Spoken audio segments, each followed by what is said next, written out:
on. Perfect. Good evening. I'd like to call the meeting to order of the Thursday, March 26th Historic District Commission meeting for the town of South Kingstown. The first order of business is a roll call. Richard Yunkin, Present. Bettina Monaco, Present. John Desmond, Present. Elle Moore, Present. and for the record, Sharon Henderson is not here, and I am Murray Gates. On to the next order of business, which is the approval of minutes from January 22nd of this year. Give you a moment to get situated and recollect any possible changes to the. Well, first of all, I'd welcome a motion if anybody had a motion, and then we can discuss if we have any amendments. I'll make a motion to approve the minutes. Do we have a second? I second. my own minutes. I bet you could without any conflict of interest. Okay, then I second it. Okay. Bettina beat you to it, so we're good. Oh, but you should. Do we have any discussion? Any items that you wanted to point out? Omissions, edits? If not, then we'll vote on the motion which is on the table. All approved? Aye. Aye. Aye. Any opposed? Hearing none, the motion carries. And that brings us to correspondence and public comment.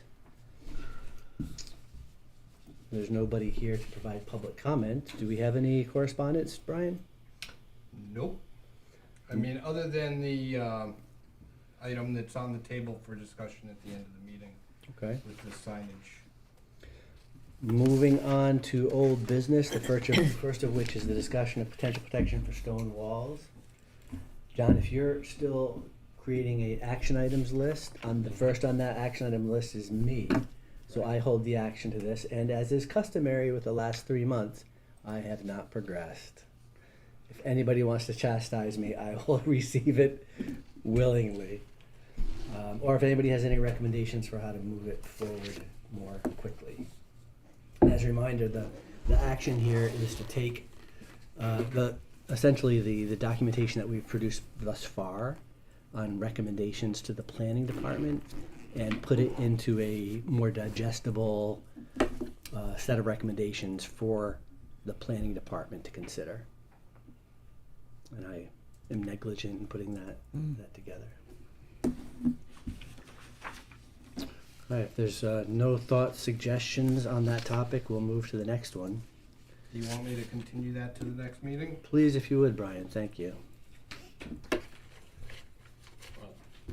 One thing, we do have a South Kingstown point here and a draft of some item here, don't we, or is it? Or am I mistaken?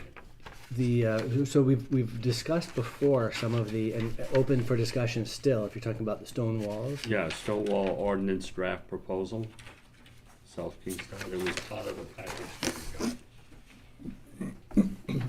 I'd have to see it to know which document this was. There has been something written that has been circulating for a while. Maybe pre your appointment. Oh, okay, Yeah. So that probably is what was, I think that was just extra information. Oh yeah, I think this is something that I did put together. It looks familiar. It was such a long time ago. Did you have anything that you wanted to add Well, on this? no, you're bringing it up, number one, and then it seems to be a consensus of some of the other ordinances for the other towns that, again, that was Brian supplied us in the Right. package. Right. And it's, I don't know whether, what you wanted to lift something from every one of those, or whether you wanted to keep the proposal as it is sitting on the, Right. or not. So that was it's all coming back to me. That was the basis of our discussion many months ago. Oh, okay. And we did have a fruitful discussion, and there were multiple recommendations that were made, including some areas that we didn't necessarily want to put as definitive part of the ordinance, but as a discussion topic. Right. Like, here's an opportunity for there to be an incentive program. I can't remember if that's in that ordinance or not, but as opposed to putting it in the ordinance, just saying, planning board, one thing that you can do to try to encourage preservation of stone walls is include an incentive program such as what was included in, I'd have to refer to the name of the town that has such an incentive Yeah, program. that was it. The only thing is here is violation and penalties, but I don't see any head or any information inside for incentive. Right. So that would be an additional, That would be an additional thing that I think what we discussed was not necessarily putting it into the ordinance, but putting it as an optional consideration for the planning department, okay. just to get their feedback on onto whether or not they wanted it included, or if to create a discussion around it, really. There was a discussion about the height with 3 feet, Right. and I think we all wanted the height. In other words, we not to be a wanted determinant, not to be not a- to determine anything. That it could be a short wall or a tall wall. Then- And then there was discussion about mapping the walls, and I think the last time we discussed this, there was discussion about the LiDAR. I think Elle knew about the LiDAR. Yeah, I think it's Rigis that has a layer that Right. they were able to, Right. I think, create using LiDAR. So I checked the GIS here, the Axis GIS, which is the way to get into the South Kingstown GIS and North Kingstown as well. And they do have the LiDAR images. You can do an overlay of the LiDAR on any property. Right. And you can see in some properties, the walls are very distinctive, they show up. So you can map them. So the thought was, I think, last time we talked about this, was maybe we would be able to determine where the walls are that are very visible in farmland. That's really easy to see on the LiDAR. And those would be the ones that we would want to focus on, or be sure that the planning department and the planning board was aware of when they do new subdivisions. We could even ask, it could be an additional cost depending on the town's contract with the GIS host, but they could even just add that as a layer so that you don't have to know how to look for it on LiDAR, just those red lines that the URI group had already They'd already done. created. That's right, you spoke about the URI. Yeah, yep. I think we saw that maybe in an article or something, and that was how they made that layer, tracing what they saw on LiDAR. But again, it would kind of depend on the town's contract, if there's an additional cost to add that layer to the publicly available view. And I guess as an adjunct comment on that is, remember Brian gave us this article for a URI professor who mapped every stone wall or claimed to. I don't know if Brian got a copy of that, or is that available? I don't have any idea. I passed along the publicly available information and, Okay, then, all right. So those may be all steps that we would take to, when we get to the level of the planning board, to show them where all the walls are and, highlight the ones that are of particular interest. Right. That correspond to historic properties or whatnot that we have in town. So there are ways of looking at that, in addition to just the wording of the ordinance. I think the ordinance would have to go, also the draft one, before the town solicitor, through the planning department, to make sure that it's, Sure. makes sense once it's drafted. Right. So those are sort of the next steps. And the mapping would serve which purposes? I'd understand that it would serve a purpose for the planning department or the planning board when they're looking at a project that comes before them, and that's good. And I think they already have the capability. Well, they would if they knew how to interpret the LiDAR. I mean, isn't rocket science to see it. Right. And that is an overlay on the GIS system that the town is using. Right. I mean, it is a checklist item on our development checklist for them to show stone walls. I'd like to say that checklist, or any checklist, is only accurate in as far as it gets verified by the staff. And there have been many cases where I've found things in town which is not on the checklist, which should have been. So I think that the town has to have some ability to verify what's actually there and not rely upon the checklist. That's my professional opinion. So it's another tool for them to use in that. But beyond the subdivision plans or whichever plans valid come before the planning board, there's also just the run-of-the-mill changes to properties that a property owner has, right? So I think within this ordinance, we're talking about protections for all historic stone walls, whether or not they're subject to an Application. application. Yeah. Okay. And do we have, I should know this, but do we have scenic overlays? Because that would be a good target area, not just historic properties, but if there's a scenic overlay and you have a rock wall. I don't believe there are any. Yeah. The only overlay that is sort of scenic That Route is 1? the Route 1 scenic highway, but I have no idea what the status of that is with the town. What does what special situation does Minishiel Road have, if any? It would be the same, The same way. yeah. I have no idea what the town does with the scenic highway. Yeah. Have to look at the ordinance. I mean, technically they should be in the loop on the scenic highway review, the scenic roadways board review of any project that affects the right-of-way. But Right. Okay.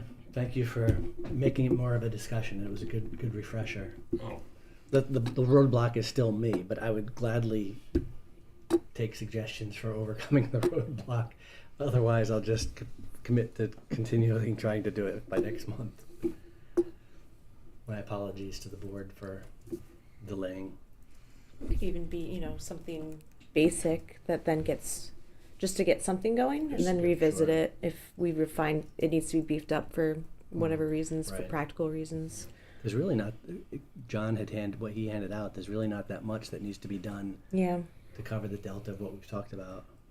I'm just the kind of person who's a kitchen sink. In other words, I would look through every one of those ordinances that are on the books and anything they mentioned, except one of them even has a person who observes stone walls. I don't know, South Kingstown has one of those, but other You're than. vying for that position. Yes, I would, impractical, but, and keep as much stuff in there in the draft, that if the town council agrees to it, then you're in. Agreed. Okay, if everybody's okay with it, we'll move on to the next item, which is the Matunic Beach Historic Resource Survey.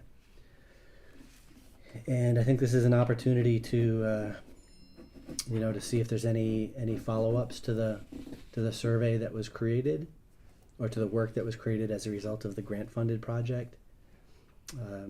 I know that we've reached out to the woman that had expressed some interest and offered to help her in promoting and advancing the historic district in Matunic Beach. I don't know. Sorry, Brian. You're gonna have to remind me again. Yeah, we reached out, and then she, I think, was away during January. So it might be worthwhile to reach out again, and see if she's back and would be interested in doing something now. Okay. So the only other part of that I'm continually interested in is whether the building official has any interest in this at all for the coastal sea level rise or any of that, which was part of the original thought to have the survey in the first place done. I think, Brian, we tried to get Jamie to this meeting, right? I did speak to him this week. He wasn't available for tonight's meeting, but he wanted a little bit more information on what exactly you were interested in having him talk on, Rich. Well, it has to do with the ability to grant waivers to historic properties that are listed in the National Register. Now, do you understand that, Brian, or do I need to explain it again?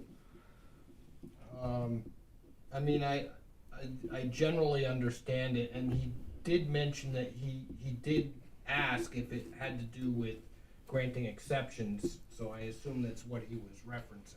Yeah, they're called waivers, Yeah. but it's the same thing. And I don't know if you're familiar with that in, I don't know the nitty gritty details, but I do know, when in our flood zone historic district, when we grant the certificates of approvals, we have that language in there that it's still a contributing structure to the historic district, and that allows them, when they go to the building permit stage, that they get those waivers from the what they call the 50% rule, the substantial improvements. So if you spend a certain amount of money on your improvements, and you're in the flood zone, you're touching the flood zone, you have to raise and elevate out of the flood zone. But if you have that exemption, that's why right, Wickford isn't all on stilts. right, that's what we were talking about. And there are various, each town should have a way, I think it depends upon the town, how they manage that process. And I'm familiar with some towns, but It is like a FEMA flood code, so it's Yeah. it's building code. It's That's why it building ends code. up with the building official. Right. And I know in Westerly, there was it's like a it's like a committee that acts as a review board for any of those waivers. And I think each town has its own, what they call it in each town may vary, what that committee is.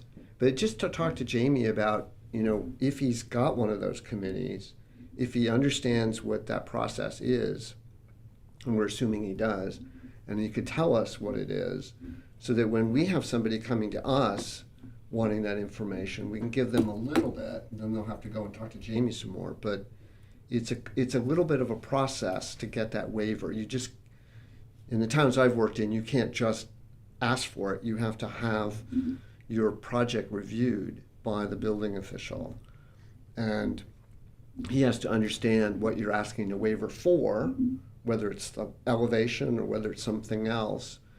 And then the Preservation Commission in Providence, the Rhode Island Historical Preservation Commission, usually has to give a letter saying it's okay, that it won't, that it will preserve the integrity of the building, basically. That's the kind of the thing that you have to get. Because you could propose something that destroys the building and ask for the waiver to do it.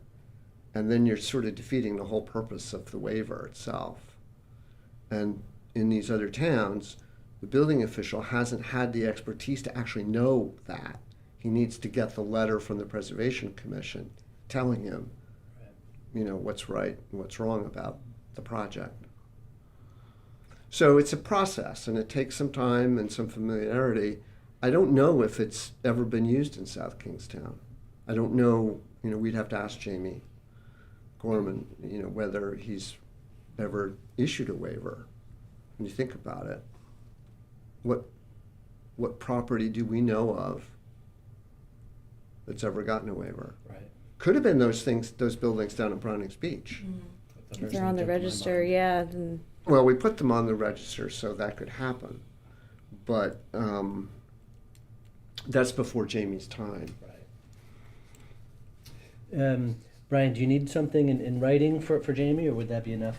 No, I Description. think I've got enough here to Okay. get, just so that he knows what he's coming in here to talk about.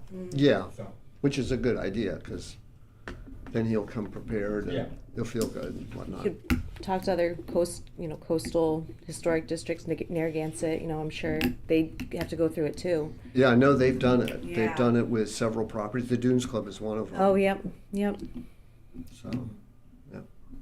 And anything else on the Matunic Beach Historic Resource Survey? Okay.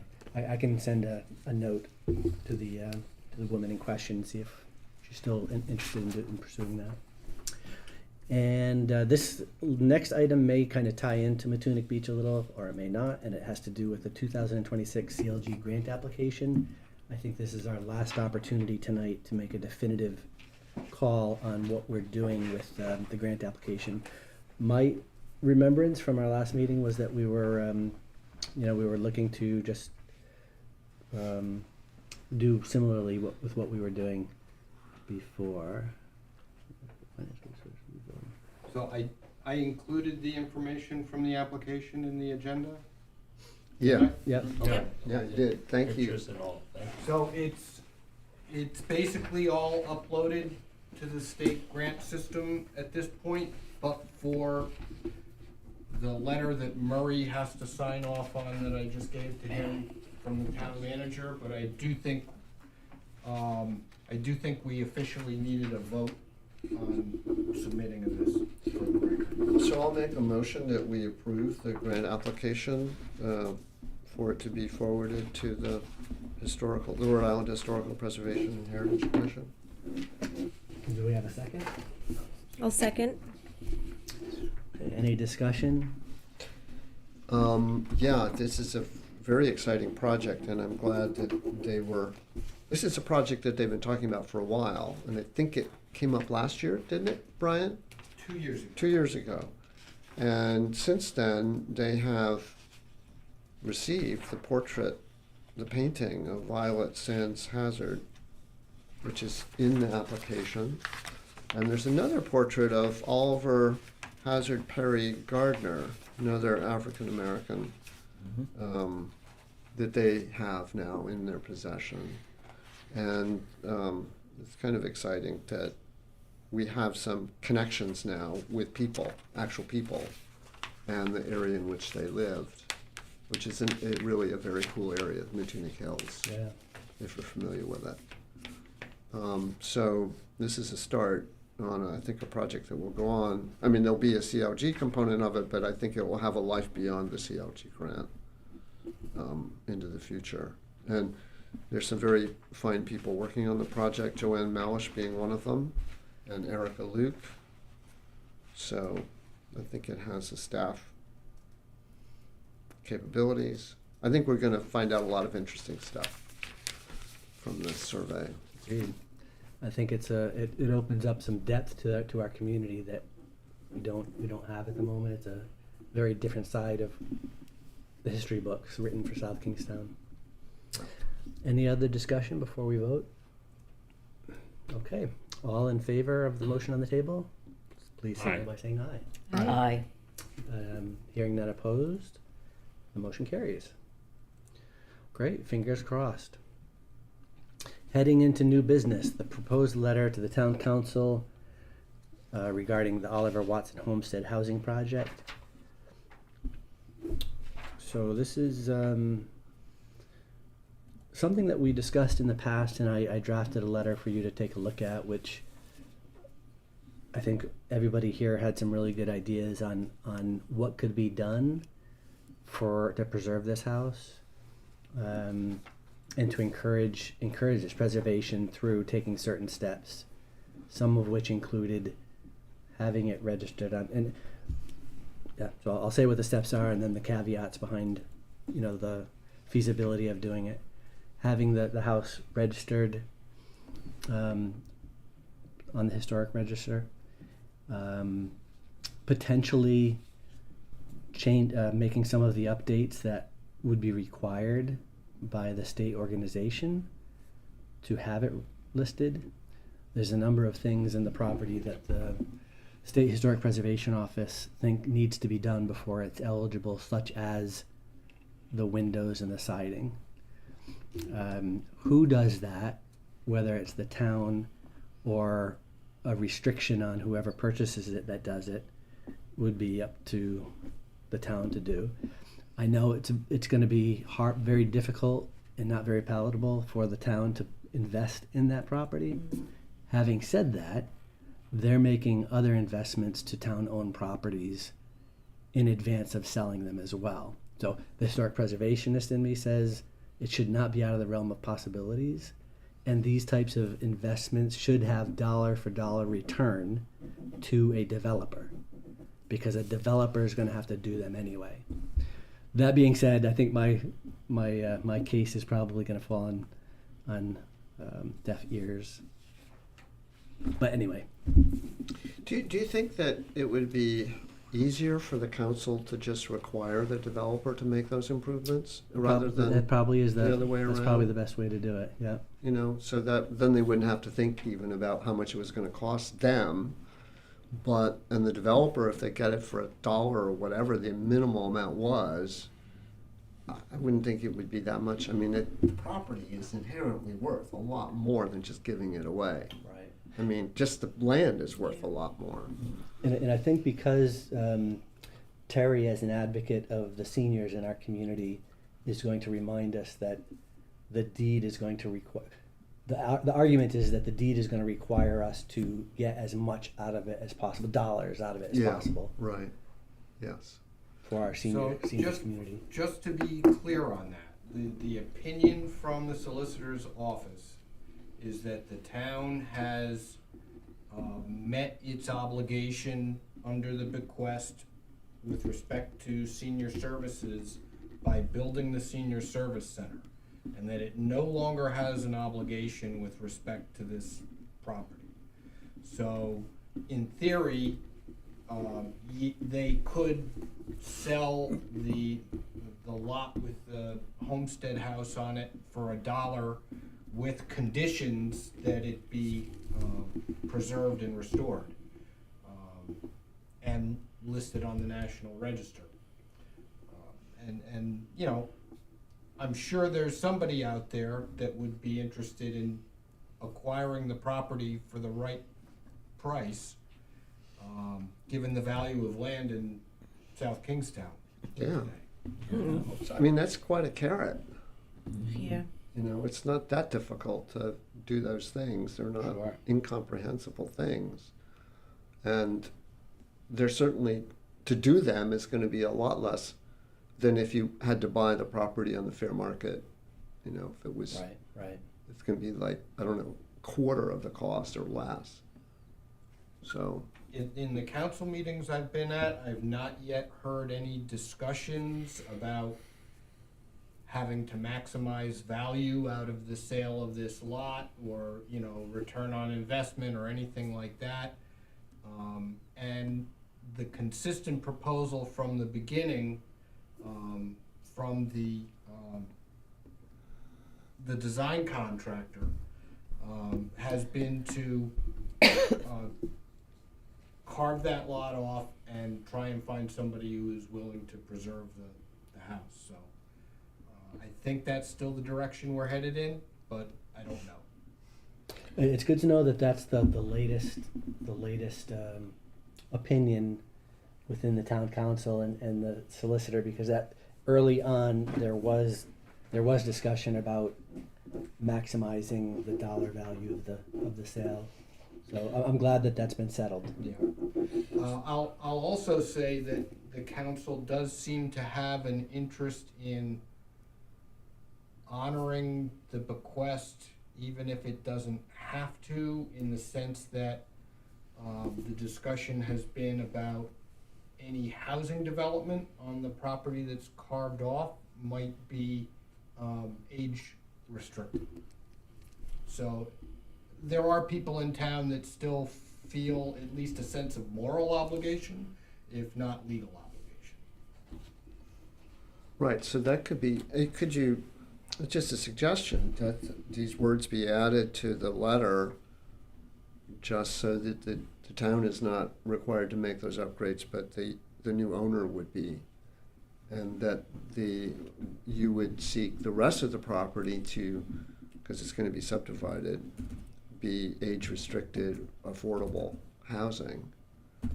And if possible, then that frees up the historic house to be whatever housing it needs to be. You know, it could be affordable housing if the developer can make it so, but maybe the cost of the restoration or renovation of it is so high that it can't be.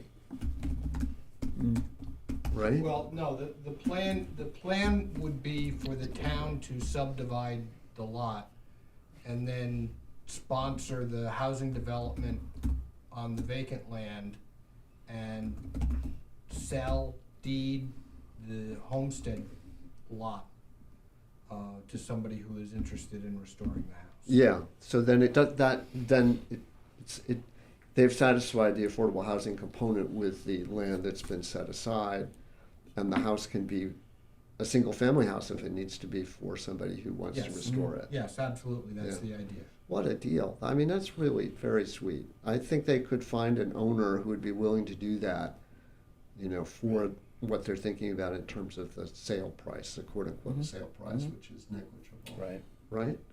I think that there are people who are interested in historic buildings. Yeah.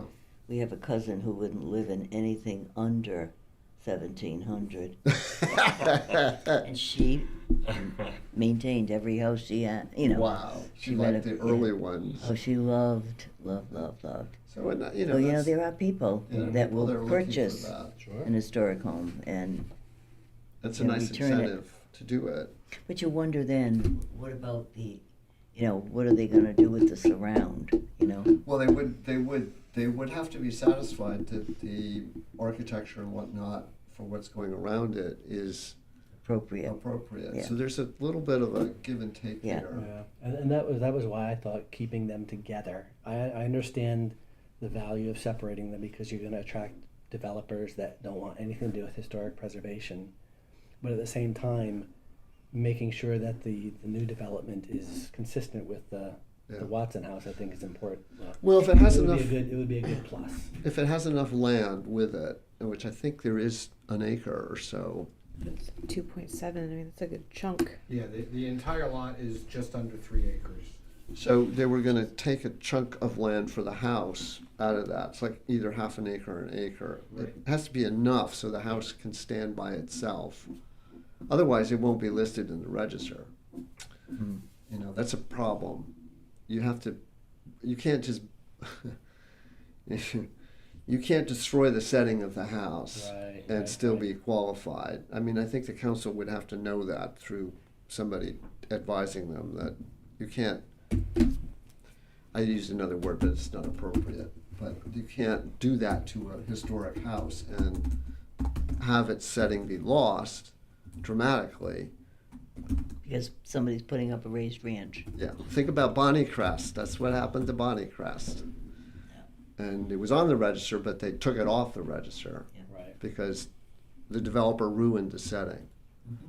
I think that there can be, a selection of a developer that has worked in historic homes and has done Yes. modern day designs that are complementary to the historic piece. Yeah. The higher the higher the builder, the more interested he may be in, doing something. I think the consultant, it's Urban Studios, right? If I got that right? It's, I kept the name screwed up. But anyway, Yeah. the architect planner who has been hired by the town to do the affordable housing plans for that property is sensitive to Good. urban. I think Did you do was he the Green Street development as well? no. This is the chap they've done a series of scenarios that the firm has for the Wakefield School, for South Road, for all of the town surplus properties, and they did that. They did a scenario for the Watson Farm. Oh, sure. Union Studio. Union Union Studios. Studios. I meant the place in East Greenwich, not our Green Street. What's Oh, yes. The cottage Cottage, yeah, development, they did that too. right. So they have some sensitivity, Cottages are cute. the ones in East Greenwich. Yeah, cute. So the ability to do a project that, there are a number of architectural firms who know how to do that. Right. How to do new construction on a plot that large that blends in with the old house, and how it's all managed together. So is the message? I want to be precise in providing that little bit of guidance. It's it's ensuring that whatever subdivision is made does not historically reduce the significance. How do you kind of frame Well, that? that reduces the historical integrity of the house such that it can't be listed in the National Register.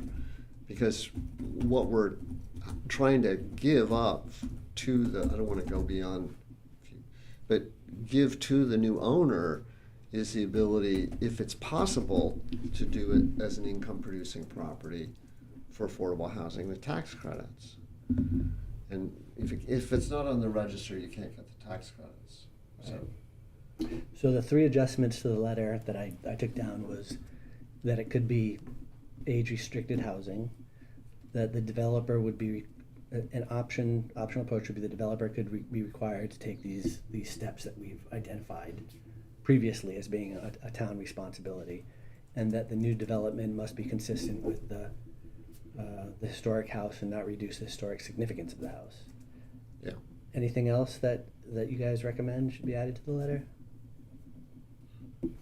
Murray, I'm not so sure that the first statement about affordability, I think that's sort of outside your guys' wheelhouse, and I would What, stick to age the other- restricted, you mean? Yeah, Yeah, I don't think it's necessary because they will have the affordable housing, which could be age restricted or whatever, on the adjoining property. Okay. Anything else? Okay.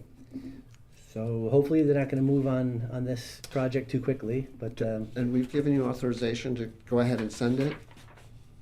I don't remember. Do you I need think a- you did, but I wanted to put it in front of you anyway, which I'm glad you did, because you had some good No, no, recommendations. do you need a I motion? don't think there has been any vote on Sending. sending anything, because we didn't have the letter until the last meeting, which wound up being canceled. So I'll make a motion that we, with those changes, Yeah.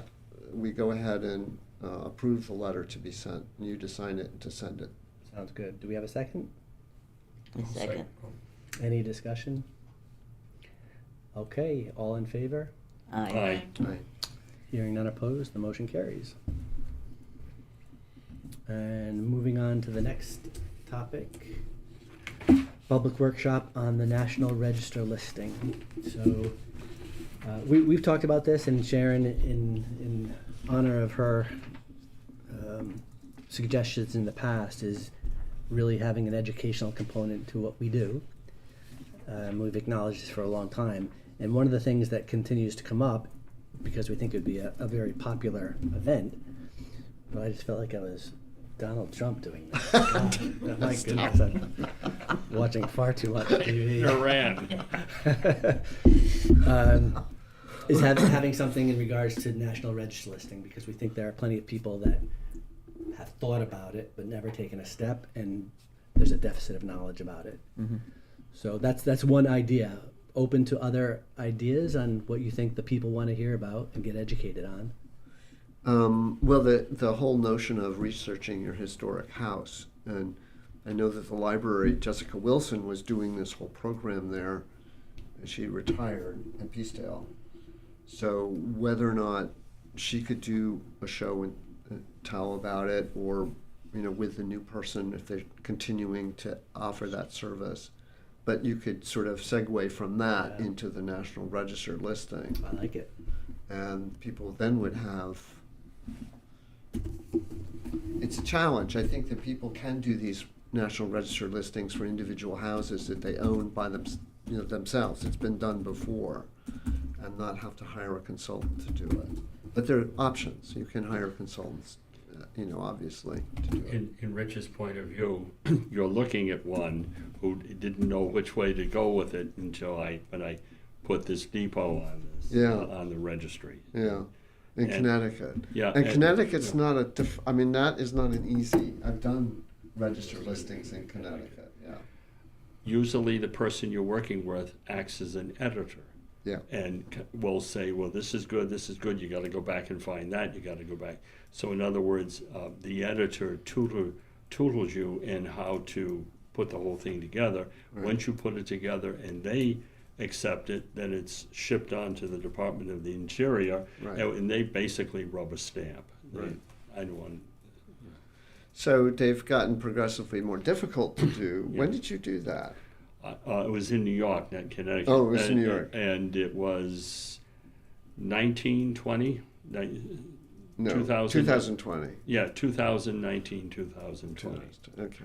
So yeah, so I've done those in New York as well, and so the process is not difficult. It's just gotten more complicated as the years have gone by. Maybe since 20. Well, since I started in 1970, Oh, well. so that's the Historic Preservation Act was 1966. So it really has, actually I think I started in 75 or 76. So it really has gotten from just a very loose kind of few paragraphs to more involved with footnotes and Detailed whatnot. forms. And stuff, yeah. Yeah. There are curse-worthy moments, but there are also other moments in which, I can send that right along. So it's a great experience. So I think that, we could do that. It would be fun to do. Yeah, that's a great thing. And we just have to find a venue, Sure. and maybe the library's a great venue when they are open. Yeah. If you want, Jessica Wilson just did a talk with Eileen Harrington on Nathaniel Green for our 250th speaker series. Yeah. If you want, would you want me to contact her and ask her if she had any interest in doing such a thing, or Murray do it? I don't know. I'm just suggesting. I think once we have an overview of what the education's going to look like, putting it in front of her and getting her feedback, and then if what we put together still aligns with having her involved, because it might take a couple of iterations, Okay. then inviting her to do it. Yeah. But since I had recent contact with her, I mean, Yeah. Doesn't hurt to give her a heads up that we're thinking about it. You could find out if she's continuing to help with that resource at the All right. library, or if she's training, or she trained a person that's taking over what she was doing at the Okay. reference library. Yeah. All right, I can ask her that. I know she's no longer, she's retired. Retired, right? Yeah. Yeah. Or if she wants to do that as a volunteer, working with people, I don't know.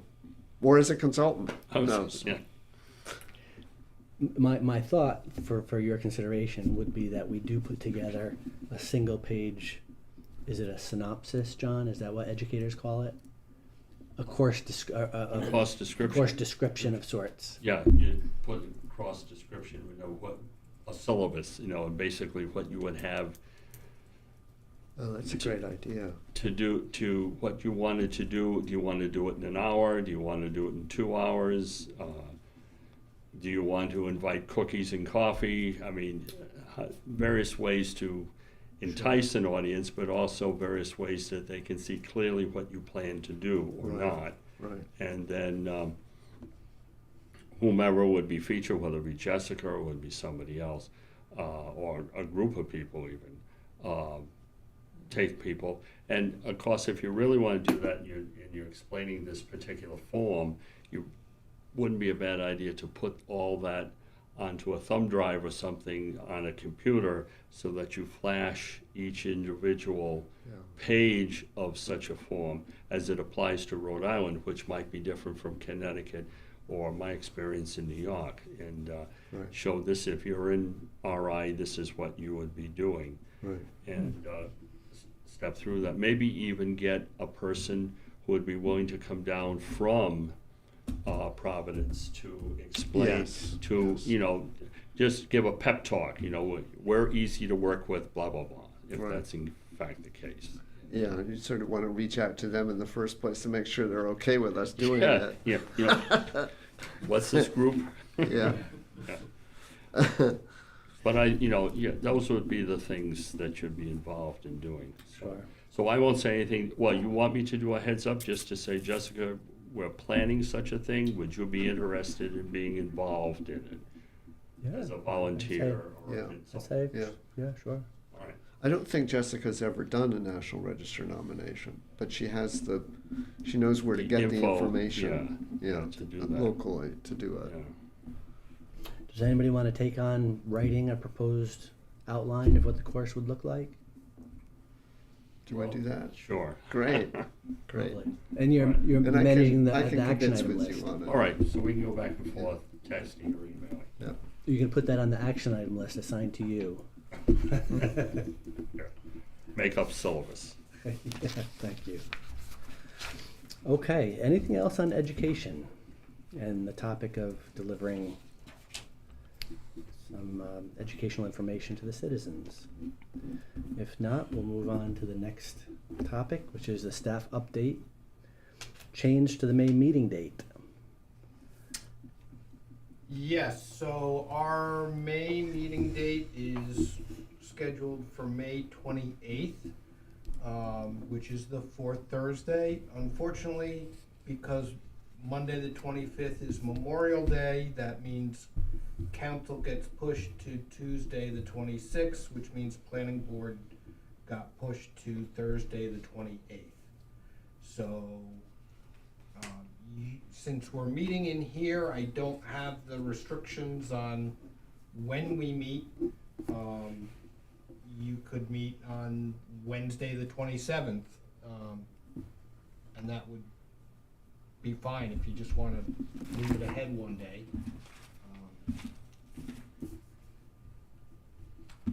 Any preferences? The 27th seem to work for everybody? It's fine. Okay, looks like the 27th is, did you want to check first in your calendar? or It's just- a Wednesday, it should be all right. I have to say that I won't be here in April, if you wanna, make sure you have a quorum for April. So that's the 23rd. Yeah.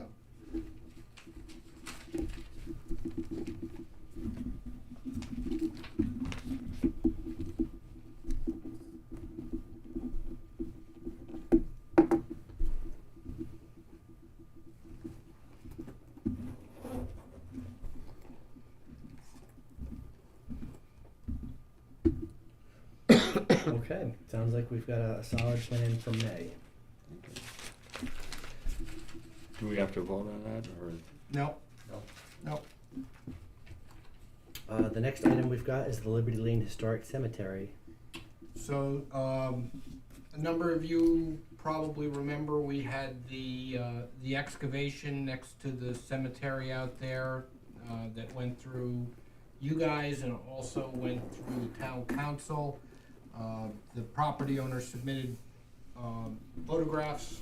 One of the requirements we had for them was to put up a visual marker on the 25-foot boundary around the cemetery, which they did with 4x4s and rope, which, serves the purpose.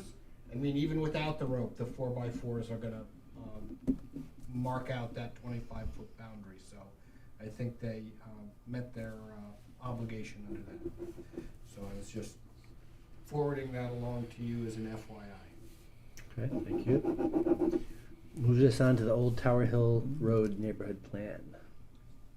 Again, just a reminder that the original meeting with council was canceled because of the blizzard. The meeting is now scheduled for Thursday, April 9th, at 7 o'clock. It's the only thing on that agenda. It's a special agenda.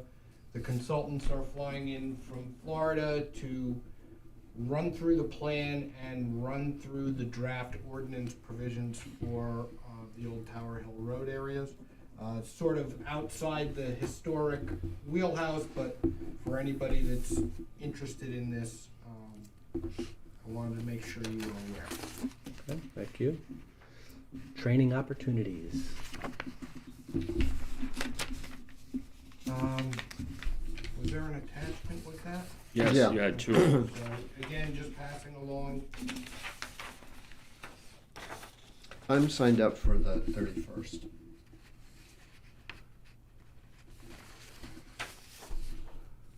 Does anybody have any questions about the training opportunities? No, I have to take the first one, the 3-hour course, because I haven't taken anything. Right. And so I can't register for the 31st. 31st. I have to register for April 30. See you there. See you there. Okay. It's a Zoom, I think. Yeah, it's a Zoom. You got a 3-hour Zoom.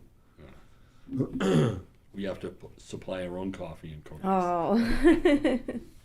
We can't take that at any time, or, They only offer it, you know, That's right. oh, I thought it was, periodically. my husband has misled me. He said I can just get on and get it done. There was In a 3 hours. I think there was a is some- 1 hour one that they had done a little bit differently. April It's- 30th. Yeah, there was a three different. opportunities for the 1 hour. Yeah, they have the scheduled 1 hour Zoom ones, but it might, the date might be past, but they were offering one where you like basically watch a YouTube Oh. and then kind of respond, and you do that one on your own time, but that's for a 1 hour update. Yeah. No. Okay, Yeah, so not this the is 3 April hour. 30th. Zoom, Yeah.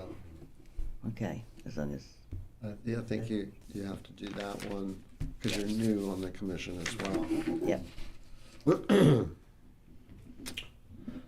Okay. The next item is the Peacedale Library interior renovations. Yeah, and I meant to try and get over there and see what was going on, and I never did. So I don't have an update on that for you guys, unfortunately. And then we've got some reoccurring topics, the first of which is the preservation guidelines. So we've talked about having a session where we go through and review the guidelines and potentially make some updates. I did do some work on that a little bit. The two things that struck me were the last, I think it was a couple months ago, we had that shed that KIA Fairweather House. And we didn't really seem to have a guideline that fit it, although we have a place in the existing guidelines. And it's under the section on new construction. And I think it just simply needs to be updated with some kind of phrase or some kind of wording that includes outbuildings. They're not specifically mentioned, but the guidelines do speak to having the scale and the materials and the form and the siting be in harmony with the district itself. But I think we could say that the outbuildings sort of have to be in harmony with the main building, but also have to sort of be like the other outbuildings in the district, and sort of include that kind of language in the general language. It's section 5, if I'm reading this properly.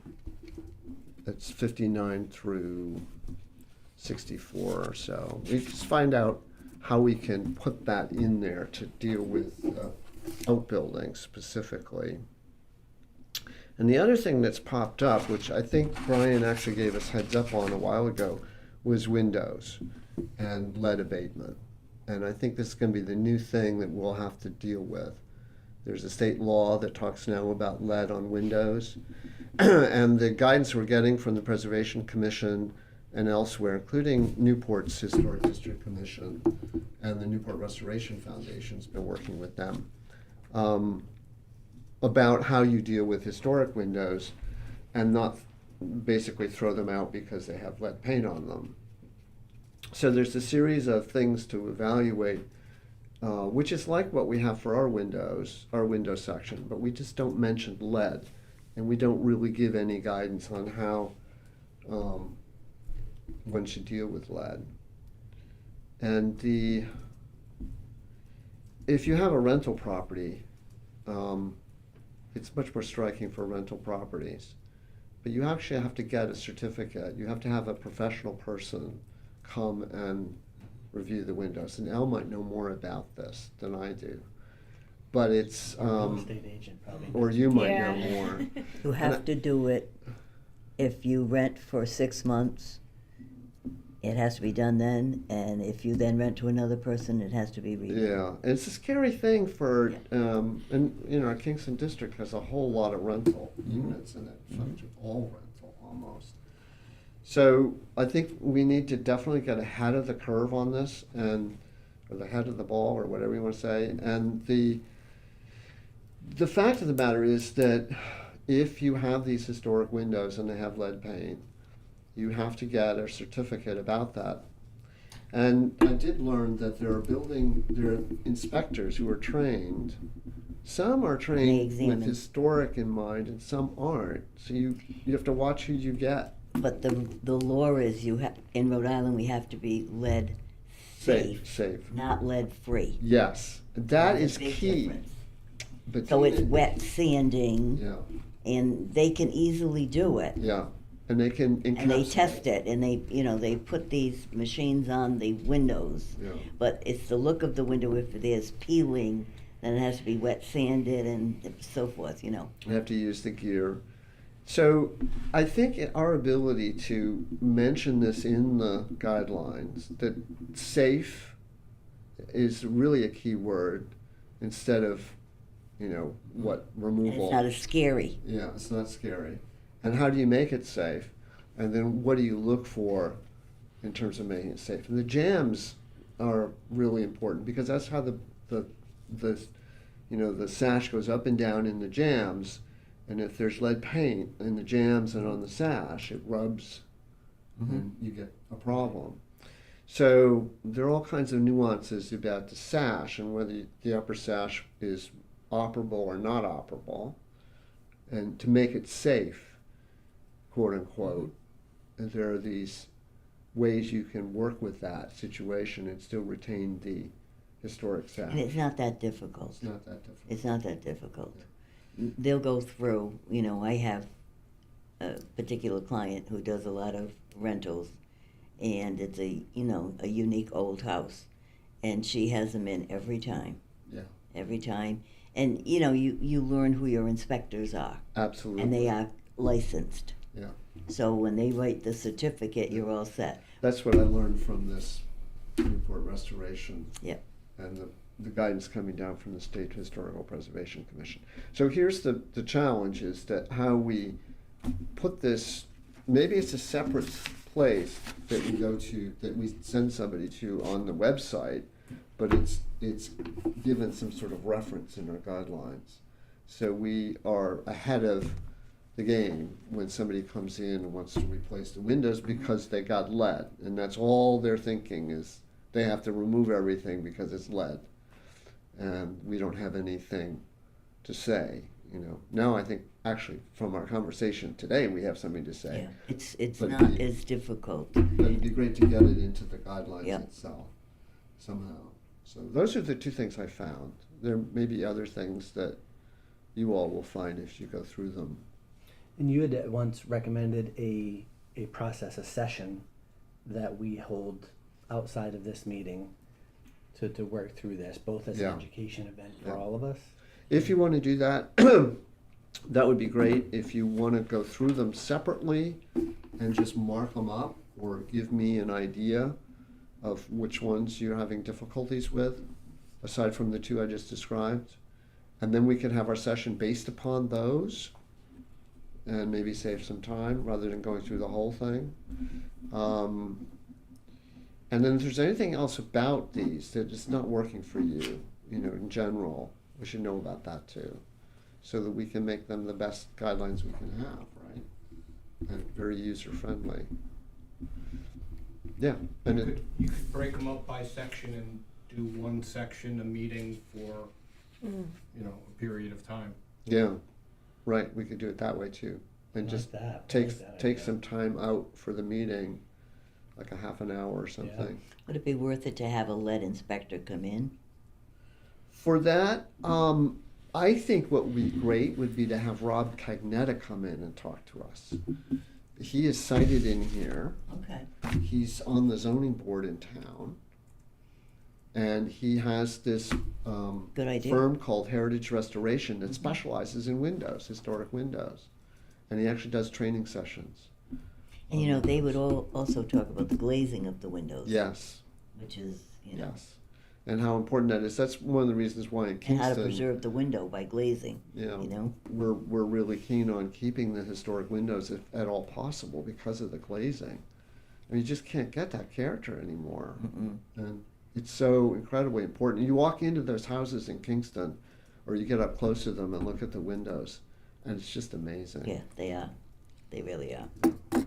So we've got a plan of attack for a review and potential update of the guidelines, which includes starting our next meeting. We'll have a section. Yeah, well, we'll get that out in advance, but do you just want to start from, I can make those adjustments in the guidelines for immediate, for the outbuildings and for the windows, to get it right up to snuff.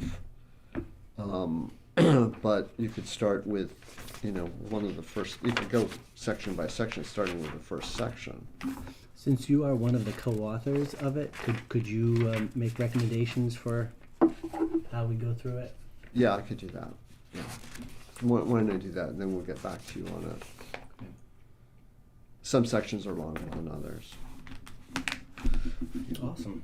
And it's also, we could have as we do that first thing, we could talk about how the thing is put together. In other words, why is it the way it is? Right. Right. Great. The logic behind the mad The science. logic, because it may not be apparent. Proposal, right away. purpose, and method. All right, that would have to be, I won't be here in April, so that would have to be for May. Okay. Okay. All right. The next item that we have here is the Rhode Island Main Street update. Do we have any representatives on that? Yeah, I've been going to some of Go. them. Yeah, they're wonderful. They're having a great time. Tomorrow they're going to do session in North Kingstown, and they're going to be talking about promotion.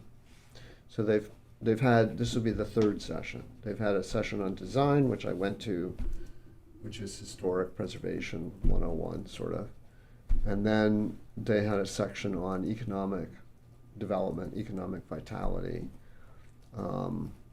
And this is the third on promotion. And they have several other sessions. And there's a good group of about half a dozen people in South Kingstown who are going to these, all of them. And they're coming away with, I think, a lot of good information, a lot of inspiration about what can be, what's likely to occur here, and what strategies would work.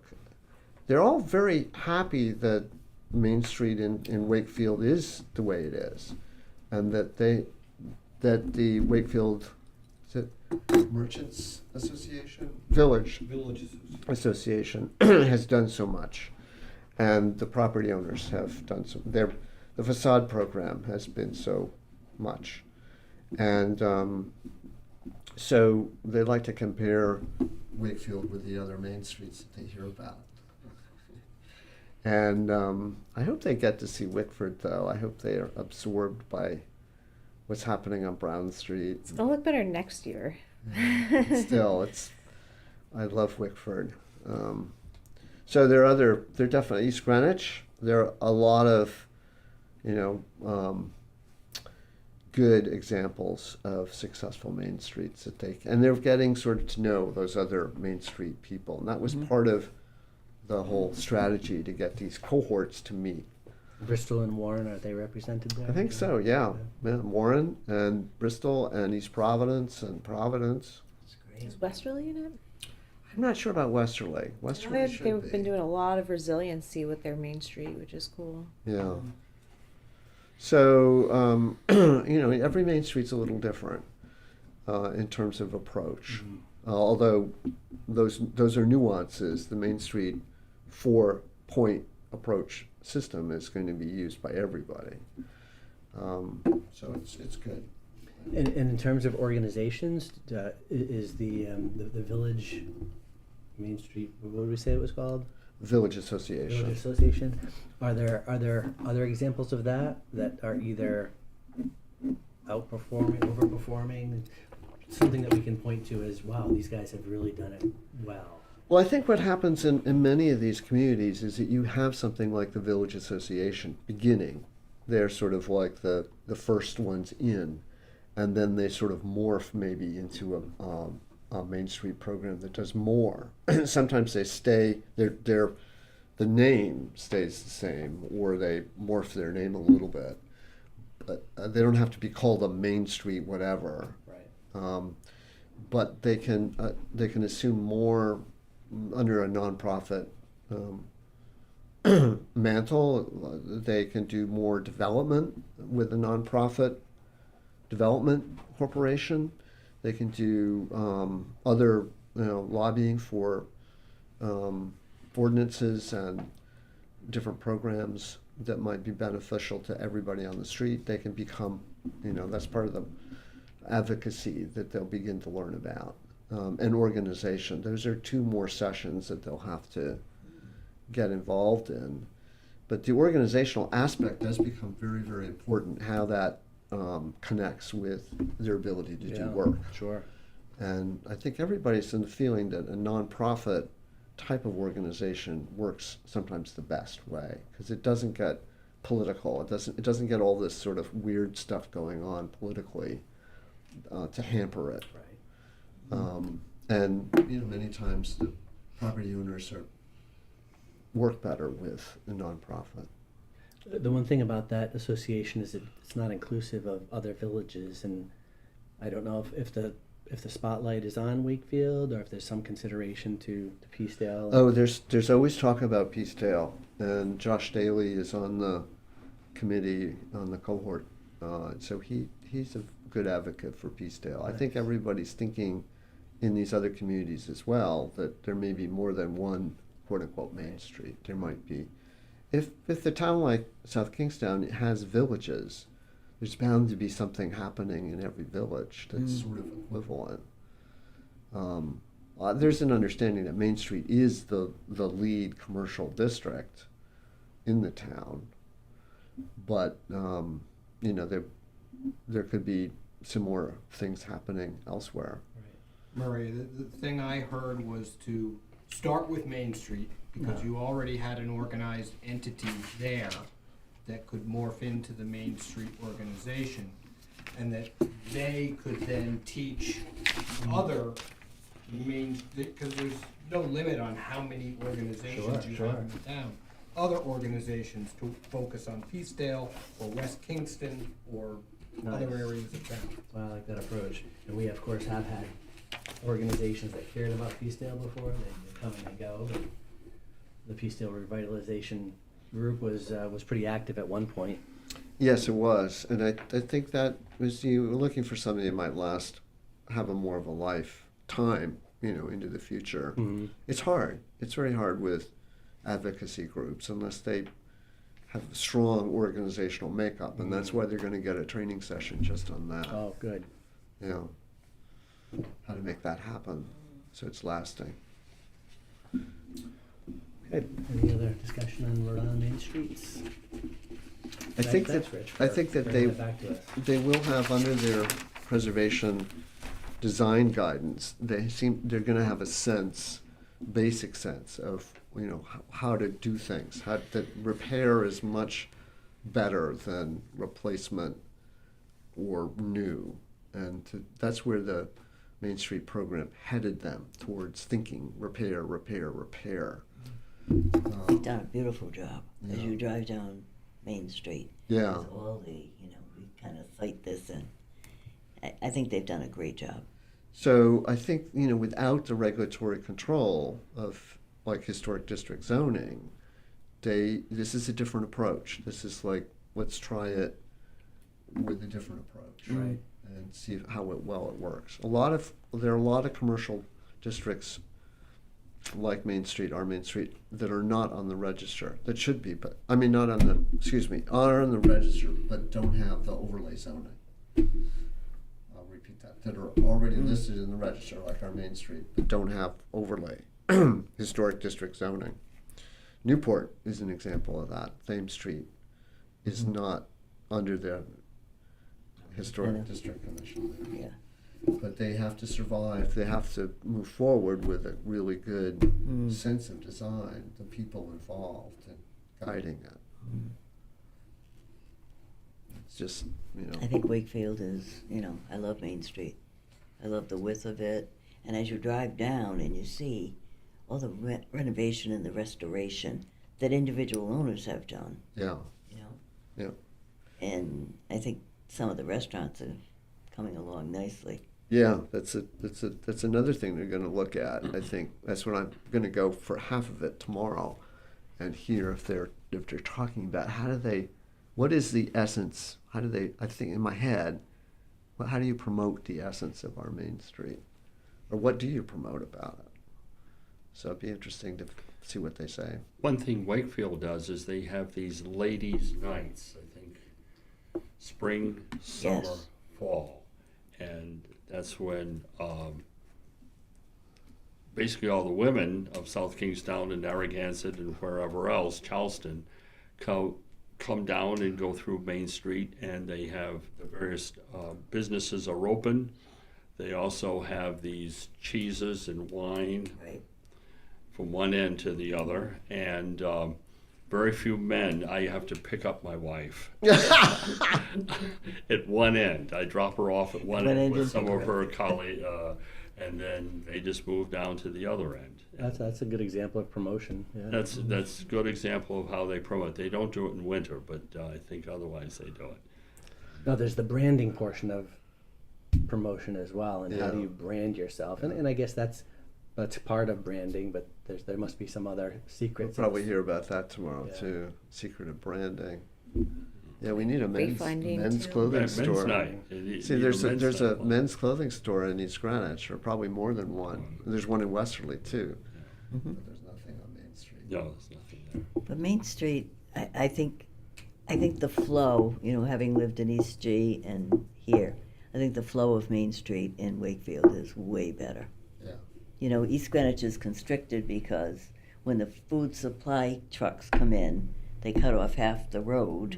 And there's no other place they can deliver from.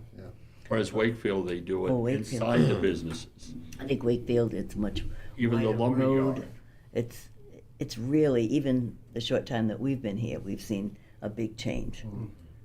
Well, they're talking about the access to the parking lots. They're talking about how do you combine the park, Saugatuck Park, which is listed in the register, and the river, and how it all goes together as a package, not just the street itself, which is great because I think the Economic Development Committee was talking the same thing.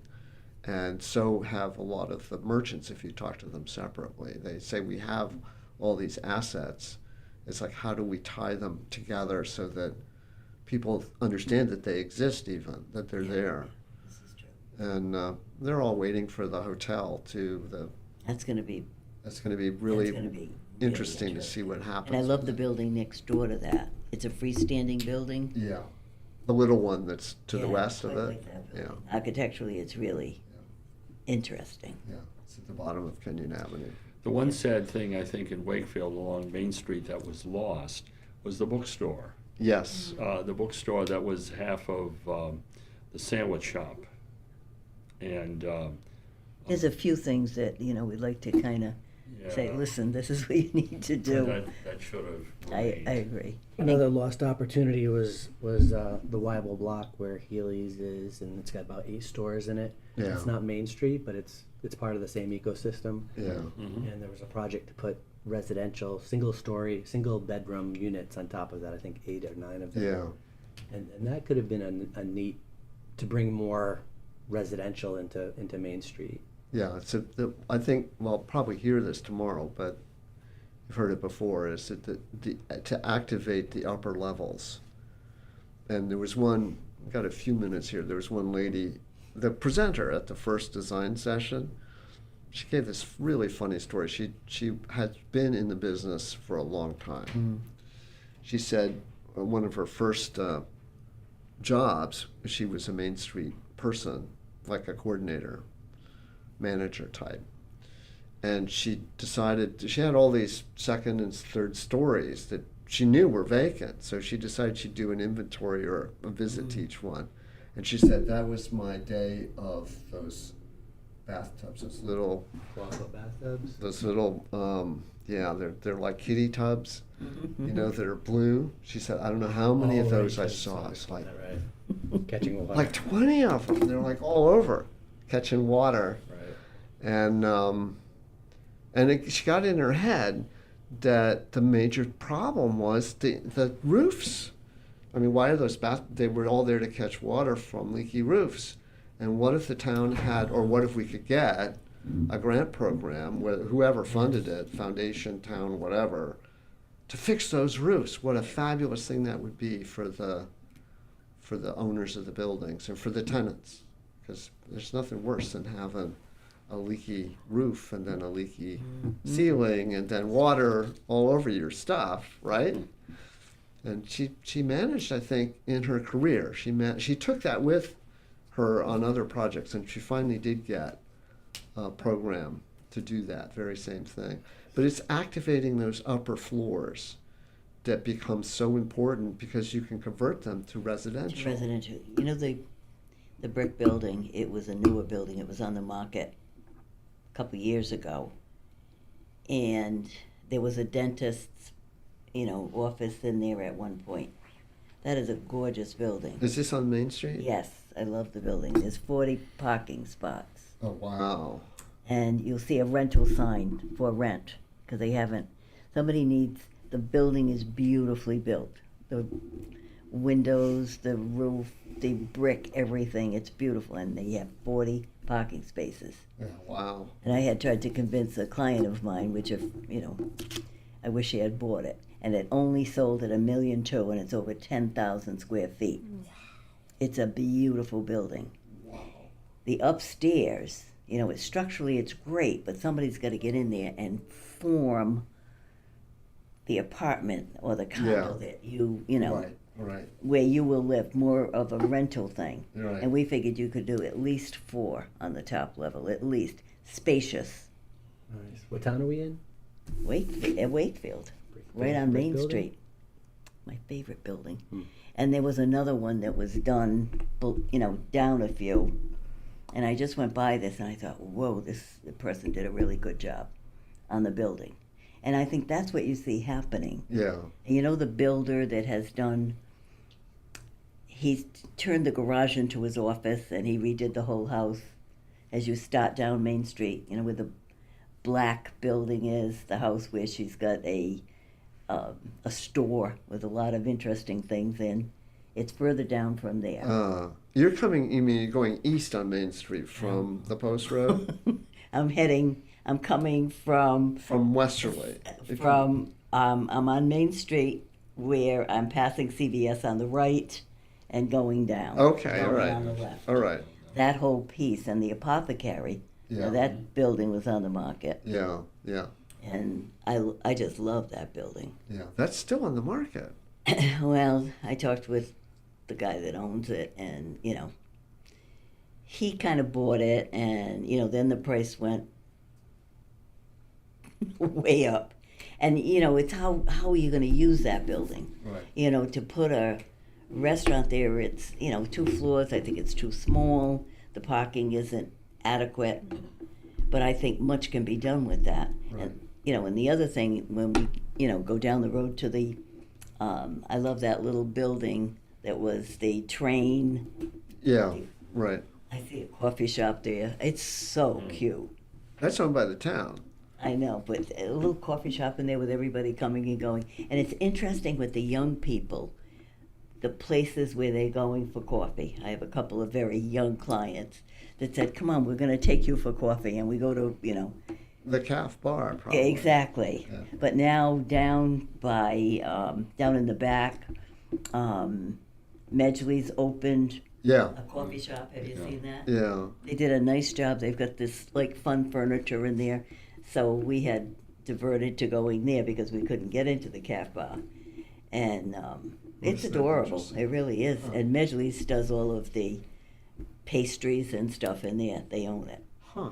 So it's, I gotta go find that place. yeah, it's cute. It's very cute. Yeah. You know what I miss from the apothecary? They used to make egg creams Yeah. in there. That was adorable. That And it was the soda old-fashioned fountain in general. soda yeah. fountain. It was the old-fashioned soda fountain, Yeah. which is still there.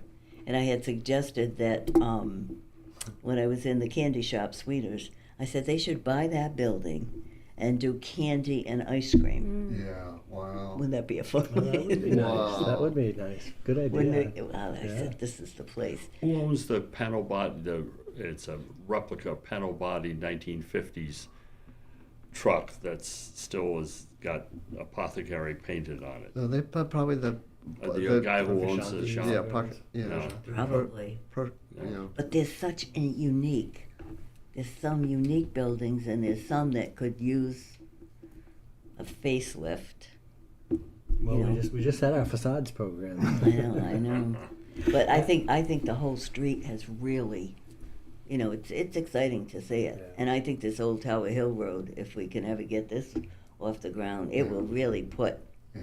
the state on the map. Murray, it's 10 of, so I'm gonna throw you a 5-minute warning. Okay. Because I need to shut down the stream and Better set be it up. quiet. Sure. I wanted to touch quickly on what Al mentioned. You talked about signage, and as a reminder, we had signage on our agenda for months and months and months, planning different signage programs.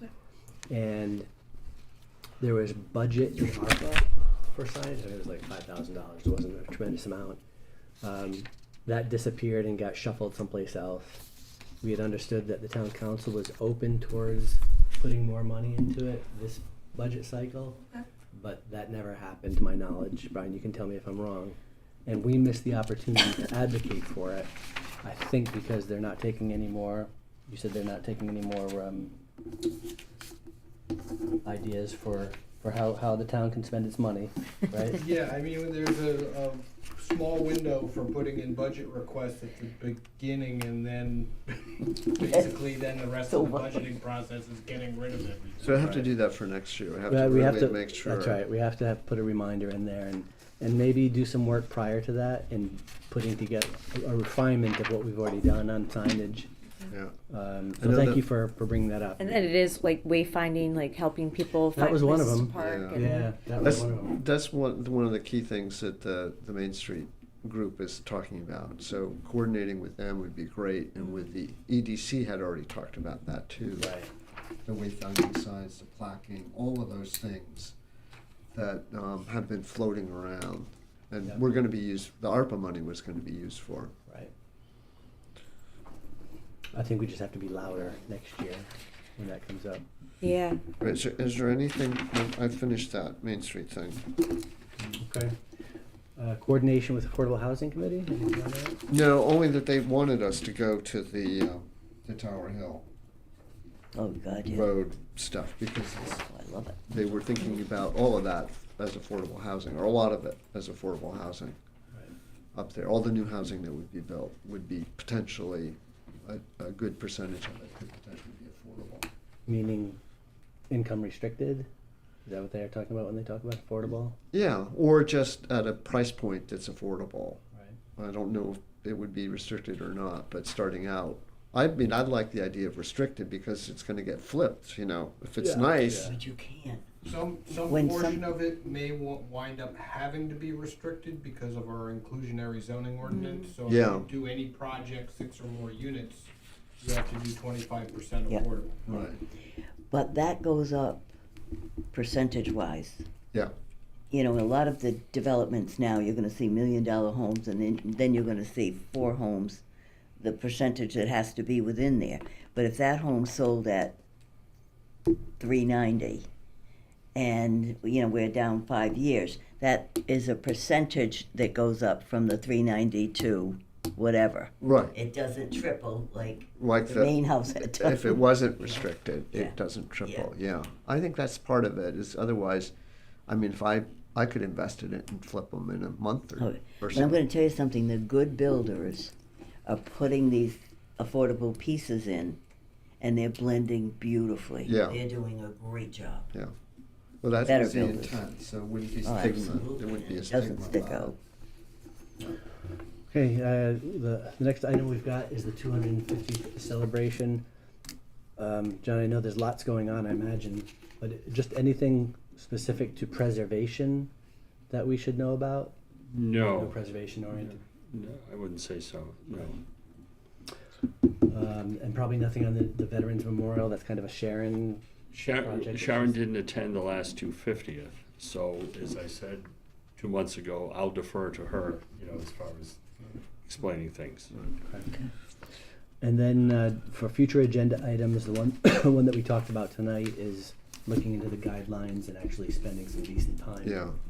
on what Rich proposes that we look at. Anything else that everybody is interested in looking at? I think that, I wasn't sure where we got with our address survey upgrade to the GIS, that project. I had forgotten all about that. Thank you for bringing it up. So maybe in May, because I won't be here in April, but Right. maybe in May, we could have a report on that, whatever it is. I did look on the I think what happened, it's in a separate place, and we have a new GIS coordinator. Right. So I think we're sort of like beta testing this separate place you could go to get all this information. In simple terms, it was to get the historic buildings onto the GIS. So if you were doing a project and you went to GIS to do all your mapping and whatnot, Right. if there was a historic building on that property, it would pop up and you'd have Well, that's information great. about it. Do you have any insights, Brian, on that? No, I mean, we've been trying to give Tracy, our new GIS admin, time to wrap her brain around Carol Baker's GIS system, which it has been a bit of a chore, but she's getting there. I will talk to her tomorrow and see, what kind of discussions she had with Carol about that whole process. Carol is available to answer questions because we have a contract with her to help Tracy out with any of the GIS stuff. So I'll ask and see where she's at. Okay, Maybe we can get that back on track. that would be great. All right? Any other agenda items that folks want to address? Nothing? All right, I'll accept a motion to adjourn. I make a motion to adjourn. Okay, we've got one. Do we have a second? John, second. All in favor? Aye. The motion carries. Thank you. Thank you, everybody. Thank you. This was going to be. I have one